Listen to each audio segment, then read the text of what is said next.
حمد و ثنا رب العالمین کے لیے درود و سلام محمد وآل محمد پر۔ ایک مسلمہ حقیقت ہے کہ خالق عالم نے انتخابی خلافت کو اپنے لیے مخصوص رکھا ہے اور اس میں لوگوں کا دسترس نہیں ہونے دیا۔ فرماتا ہے تمہارا رب ہی پیدا کرتا ہے جس کو چاہتا ہے، نبوت و خلافت کے لیے منتخب کرتا ہے۔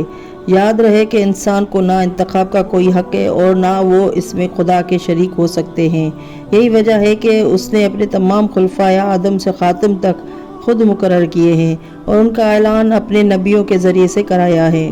علامہ مجلسی لکھتے ہیں کہ تمام انبیاء نے خلافت کا اعلان 18 ذی الحج کو کیا ہے۔ مورخین کا اتفاق ہے کہ آن حضرت صلی اللہ علیہ وسلم نے حجۃ الوداع کے موقع پر 18 ذی الحج کو بمقام غدیر خم حکم خدا سے حضرت علی کی جانشین ہونے کا اعلان فرمایا ہے۔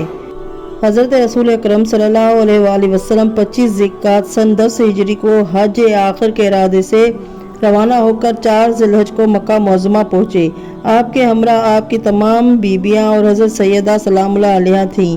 روانگی کے وقت ہزاروں صحابہ ساتھ روانہ ہوئے اور بہت سے مکہ ہی میں جا ملے۔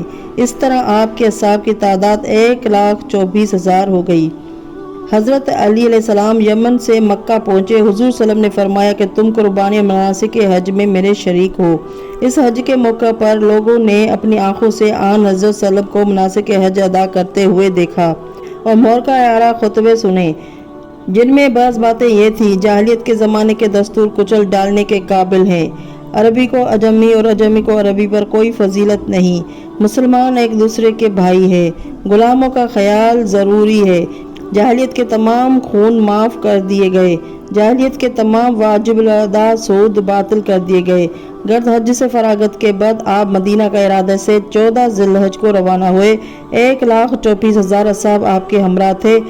حجفہ کے قریب مقام غدیر پر پہنچتے ہی آیہ بلغ کا نزول ہوا۔ غرض حج سے فراغت کے بعد آپ مدینہ کے ارادے سے 14 ذی الحج کو روانہ ہوئے۔ 1,24,000 اصحاب آپ کے ہمراہ تھے۔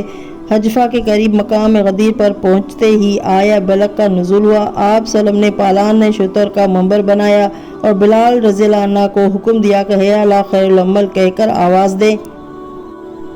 مجمع سمٹ کر نقطہ اعتدال پر آ گیا۔ آپ نے ایک فصیح و بلیغ خطبہ فرمایا جس میں حمد و ثنا کے بعد اپنی فضیلت کا اقرار لیا اور فرمایا کہ میں تم میں 2 گراں قدر چیزیں چھوڑے جاتا ہوں، ایک قرآن، دوسرے اہل بیت۔ اس کے بعد علی کو اپنے نزدیک بلا کر دونوں ہاتھ سے اٹھایا اور اتنا بلند کیا کہ سفیدی زیر بغل ظاہر ہو گئی۔ پھر فرمایا من کنت مولا فہذا ولی مولا، جس کا میں مولا ہوں اس کا یہ علی بھی مولا ہے۔ خدایا علی جدھر مڑے حق کو اسی طرف موڑ دینا۔ پھر علی کے سر پر سیاہ امامہ باندھا، لوگوں نے مبارکباد دیں، سب آپ کی جانشینی پر مسرور ہوئے۔ حضرت عمر نے بھی نمایاں الفاظ میں مبارکباد دی۔ جبرائیل نے بھی بزبان قرآن اکمال دین اور تمام نعمت کا مزدہ سنایا۔